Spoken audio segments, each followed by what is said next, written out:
Alright guys, hi. It's been a little while since my last update. Car is still being worked on when I can between all my crazy school and stuff. Had a lucky break in the weekend here where kind of could take a couple days off without falling too far behind.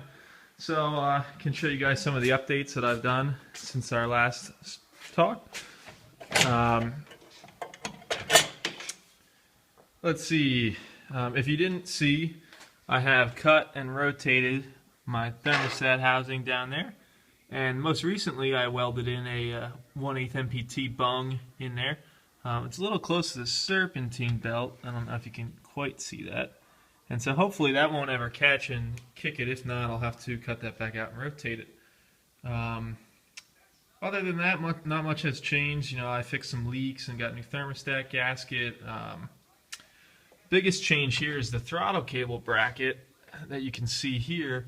I use it's a Caravan throttle cable, and I glued the end from a BMW on that comes through the firewall. And then over here, I cut the factory bracket apart from the Caravan so that I could use the clip-in, and just took some basic, it's like 1/8 inch thick,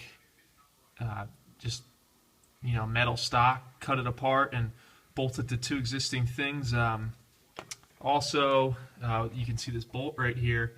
I just threaded that, happened to fit the threads for the whatever that sensor is that sticks out of there. So I tapped the plastic and threaded it in there with a little bit of epoxy so that it doesn't, leak a vacuum. And so that's big change there. Throttle cable is super smooth now. I also installed a boost and vacuum gauge that I'll show you guys a little bit later. And what's nice is GM had that nice little connector there that I was able to just snip the end off and slide the hose right on, and you can't even pull it off. I'd show you, but I gotta hold the light. It's kind of dark in here. Other than that, not much in the engine department, just kind of all the same. So I can show you guys the gauges here.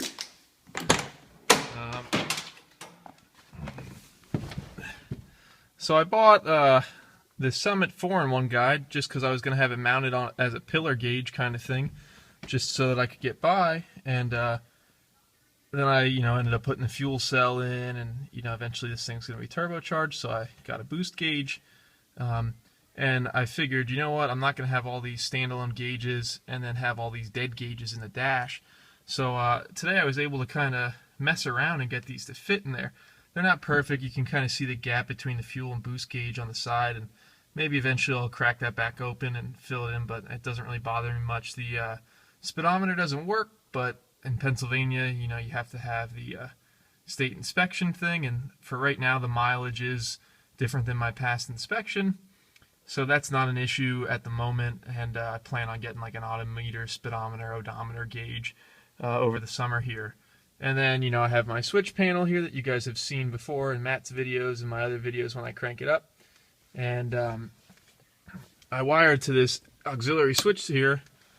I wired it up, and you can see the tach and the boost gauge light up, and for some reason it seems like the light bulb in the fuel gauge has burned out. So that kind of sucks, but you can, if I hold the light back up,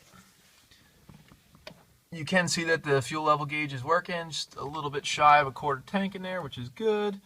You can also see that voltmeter is reading a nice 14 volts, 13 volts, and the oil pressure and water temperature at 0 because it's not running.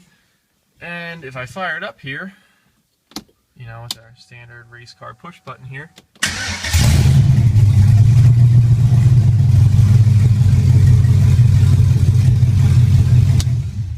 you can see that it does pull a vacuum, and that the tach responds, and that the oil pressure gauge responds, and the water temperature gauge will respond, but obviously it's not up to temperature here in the garage.